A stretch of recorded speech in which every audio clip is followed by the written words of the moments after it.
Okay, bilang isang internist, isang cardiologist, maganda po itong topic natin. Alam nyo ba, merong 14 signs na makikita sa balat natin. Oo, titingnan lang sa balat natin, sa skin area, posibleng may heart disease, di ba? So, medyo bago itong topic natin. Magugulat po kayo dito.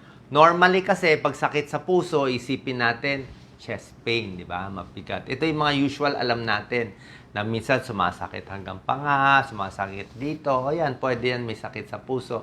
Possible signs yan. Laging pagod, di ba? Malakas palpitasyon, pwede rin yan.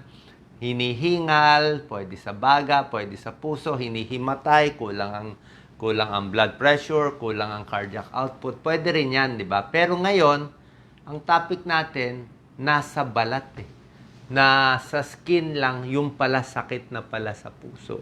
Actually, yan ang mga linya ng mga dermatologists. Pag tinitignan nila, sa balat mo lang makikita, pero sign na pala. Tingnan natin, 1 to 40. Number 1, pagmamanas, lalo na sa paa at sa binti. Okay? Maraming cause ng pagmamanas. Okay? Merong mga pagmamanas na hindi delikado. Doon muna tayo sa hindi delikado. Marami nagmamanas dahil matagal nakatayo, okay? O laging nakaupo, baka mga security guard o yung mga sales lady, lagi nakatayo, pwede magmanas. Pwede rin magmanas yung may edad na, 50, 60, 70, siguro marami ng varicose. Sa hapon nagmamanas. Tawag po dito, dependent edema. Usually hindi naman to delikado. Hindi delikado yung pagmamanas dahil matagal nakatayo, matagal nakaupo. Tinataas mo lang yung paa mo. Ganun lang yun. Diba? So, minsan minamassage para mawala yung manas. Pero, merong mga manas, katulad nito, malaking manas, na ang cause ay heart failure. Mahina ang puso. So, pag mahina ang puso, pwede yan magmanas. Another cause, kidney failure. Okay? Pag masira ang kidneys, hindi na umiihi, pwede magmanas. Pero kidneys kasama mukha. Usually, namamagang rin muna yung mukha. Mukha, tsaka yung sa paa. Pero pag heart, usually, paa lang. Pwede rin liver failure. Mahina ang liver. Pwede rin magmanas sa paa. Pero usually, pag liver, more yung tiyan ang lumalaki. More ascites. So, either heart, kidney, o liver ang problem. Pero pwede rin yung sinasabi ko sa inyo, dependent edema lang. Nakikita yan sa balat. Number 2, ito, tingnan nyo, nagbago yung kulay ng balat. Naging bluish, di ba? Ayan, bigla nag-blue siya. Cyanosis tawag dyan. Ano ibig sabihin yan? Nagkulang ng daloy ng dugo, bumaba yung oxygen. Ito, bumaba yung oxygen, bigla nag-blue. Minsan, pag sobrang lamig, meron tinatawag na blue toe syndrome. Sobrang lamig, nagbabago yung kulay. Pero pag ganyan nakita nyo, tapos hindi nawawala, pwedeng barado yung mga ugat. Barado yung blood vessel. So, hindi po normal to, papacheck tayo agad sa doktor. So, bakit may barado? Ba't nagkukulang ng oxygen? Meron ba nagbara sa puso? Meron bang heart disease? Yan po, cyanosis. Anong gagawin? Kung sobrang lamig, magpapainit lang tayo, pero hindi po normal to. Number 3, ito medyo kakaiba. Merong net-like pattern sa skin. Pakita mo, Doc Lisa. Ayan, para siyang net. Ayan, may mga net-net na naglalabas. Ayan, parang net. Okay? Itong net-like pattern sa skin, pwedeng sobrang lamig, baka giniginaw ka lang, minsan ganyan din lumalabas. Pero pwedeng barado yung artery. Okay? Pwedeng barado yung artery, pwedeng nagbara yung cholesterol, pwedeng may problema sa circulation, baka yung blood pressure mababa, baka biglang bumaba blood pressure. Kaya ayan, ibig sabihin, hindi na maganda yung blood supply kasi naglabasan na itong mga net-like Okay? Kung otherwise malamig lang, nilakad-lakad lang, tingnan natin. Pero pag ganito lumabas, pa-check kayo sa doktor. Livedo reticularis. Lahat ng mga medical terms. Actually, itong video ko maganda rin to para sa medical students kasi ito rin mga tinatanong sa exam madalas. Mga board exam at iba pa. Number 4, lalabas sa balat, sakit sa puso. Ito, May dilaw-dilaw na naglalabasan sa mata. Nakita niyo, ibang klase. Very waxy. Dito sa mga eyelid, yan, no? Dilaw. Minsan, sa tuhod, lumalabas tong dilaw-dilaw. Pati dito sa kamay. Taba po yan. Cholesterol po yan. Okay? Ibig sabihin, super high yung cholesterol. Okay? Sa taas ng cholesterol, hindi lang puso nababalot sa taba, hindi lang liver nababalot sa taba, fatty liver, ito naglabas na sa balat to. Pag sa mata lumabas, tawag yan xanthelasma. Actually, mahirap tanggalin, hindi na rin natatanggal ng mga dermatologist. Sasabihin lang, minsan make-up lang eh. Pero pag ginamot yung high cholesterol mo, baka mabawasan konti. Diba? Bago umabot dito. Kaya tingnan nyo. Actually, nag-uumpisa yan pa konti-konti lang eh. Ano? Meron din lumalabas dito sa tuhod at sa palad. Xanthoma ang tawag dyan pag sa ibang parts. So, ipacheck ang cholesterol, bakit super high, at ipacheck din, baka may sakit din sa puso. Kasi pag high cholesterol, pwede magkaroon sakit sa puso. Ito po, tingnan nyo, kakaibang rash sa skin. Di ba? Minsan marami tayong mga rashes. Pero ito, tinitingnan ko. Pero itong rash, nakita nyo, hindi lang siya mapula, pakita mo, Doc Lisa, meron siyang parang dilaw-dilaw sa dulo ng rash. Oh. May dilaw-dilaw din siya. Waxy. Oh. Bakit siya may dilaw-dilaw? Ibig sabihin, parang itong picture kanina na taba lumabas. Dito sa rashes, dun lumabas yung taba. Oh. Xanthomatosis tawag dito. Eruptive xanthoma. So, taba din siya. High cholesterol din to. High triglyceride din to. Kala mo lang rashes kasi nga may puti-puti. Hindi siya nana eh, taba siya. Okay?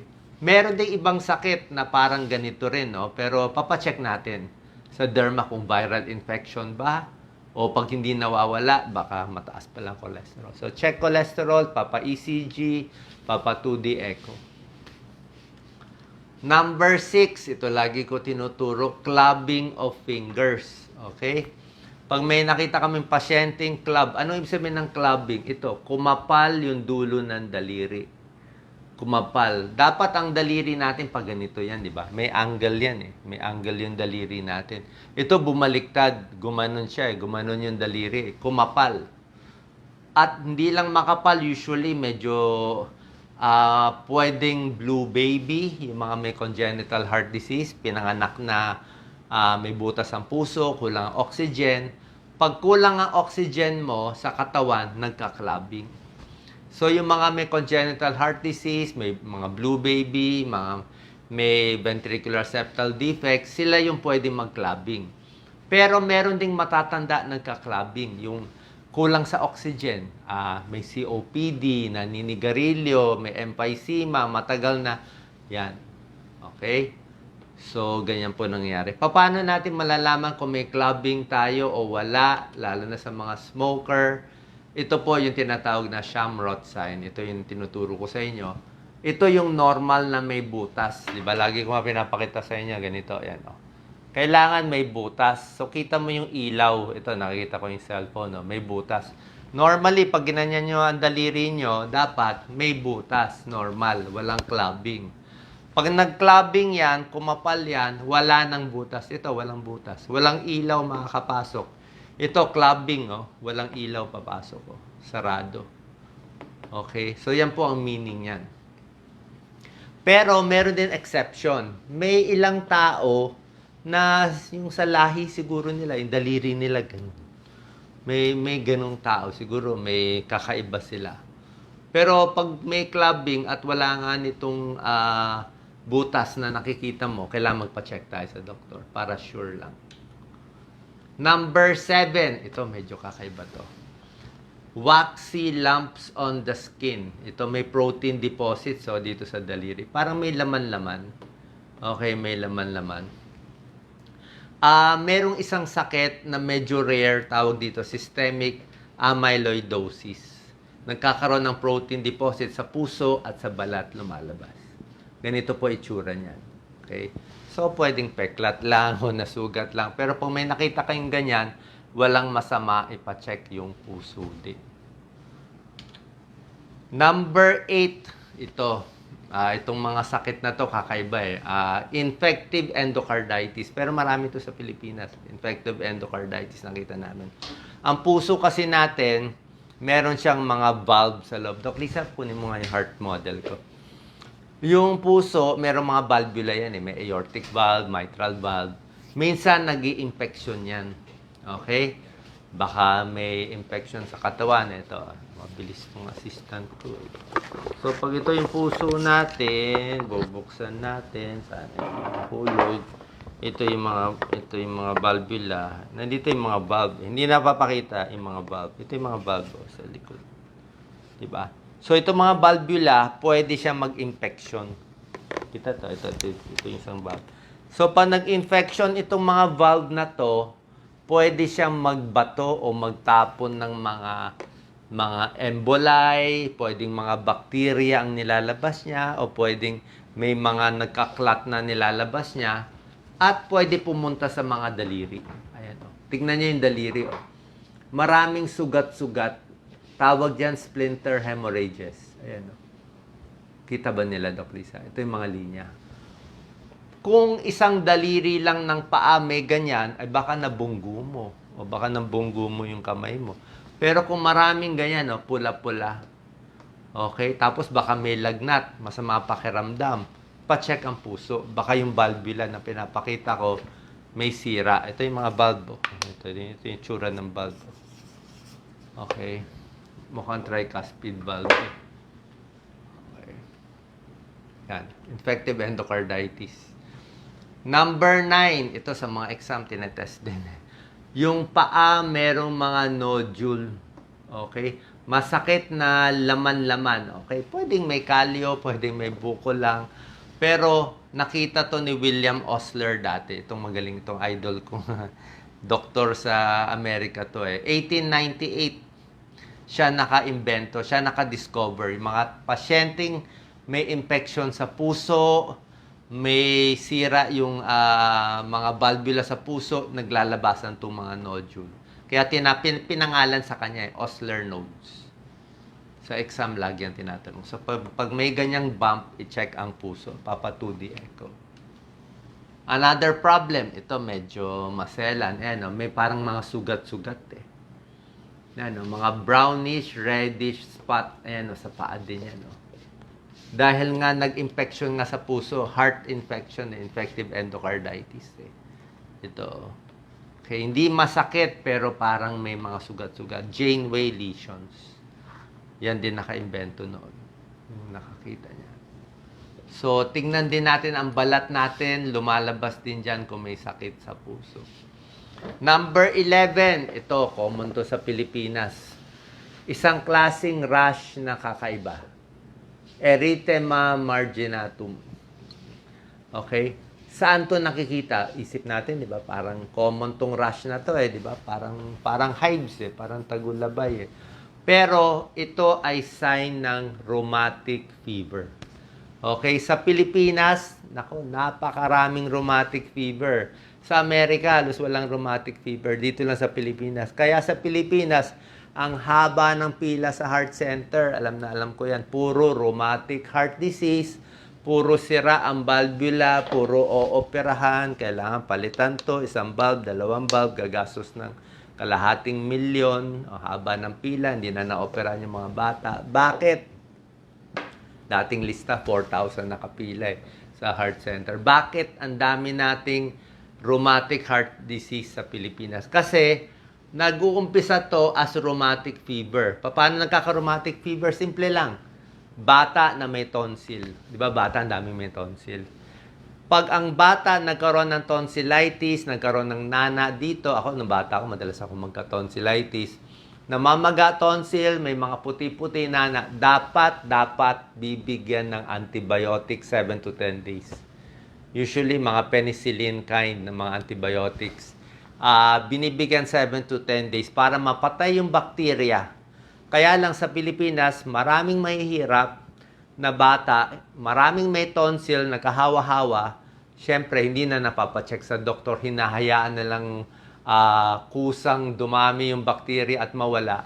Kaya yung mga batang may tonsillitis na mahirap na hindi nabibigyan ng antibiotics, posible, hindi naman lahat, posible magkaroon ng rheumatic fever, magiging rheumatic heart disease, masisira yung valvula, paglaki nila, 5 years old, 10 years old, hingal na, nagmamanas na at 15 years old, minsan di na mahaba ang buhay, nakapila na lang sa heart center. Pag ginawa ng 2D echo, sira-sira na yung puso, lumalaki na yung puso. Kailangan ng palitan. Dahil lang sa hindi pag-inom ng antibiotic sa tonsillitis. Pero syempre dito, hindi ko naman pwede payo na inumin nyo lang basta-basta yung antibiotic. Papacheck pa rin sa doktor. Ganun pa rin. Diba? So ito yung isang sign ng rheumatic fever. Hindi lang lagnat, meron ding sign ng arthritis, rheumatic fever, pero isa dito, erythema marginatum. May ganitong rash. Rheumatic fever, yan. Papunta yan sa rheumatic heart disease, kaya mahalaga yan. Usually sa bata to mga 10 years old and below. Number 12, sa bata din to, pero heart disease ha. Kita mo, batang 5 years old, 1 year old up to 5 years old, nakikita to, minsan up to 6 months old lang. May kakaibang rashes sa katawan at yung labi nila nagka-crack. May lagnat, may fever, nagka-crack yung mga lips. Wag naman sana, pero common din to sa atin, Kawasaki disease. Narinig nyo naman, Kawasaki disease.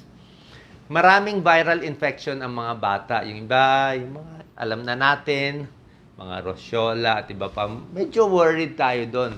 Pero kaming mga cardiologists, ayaw na ayaw namin tong Kawasaki disease.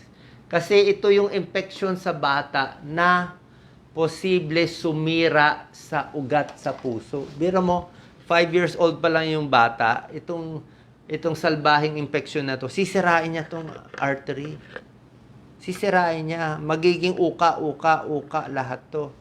So yung bata na 5 years old, pag na-angiogram mo, sira na, para na siyang edad 70 na iba-bypass. Ganun.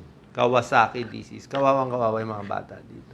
Kawasaki disease. Kailangan gamutin ng maaga. Serious side effect, oh.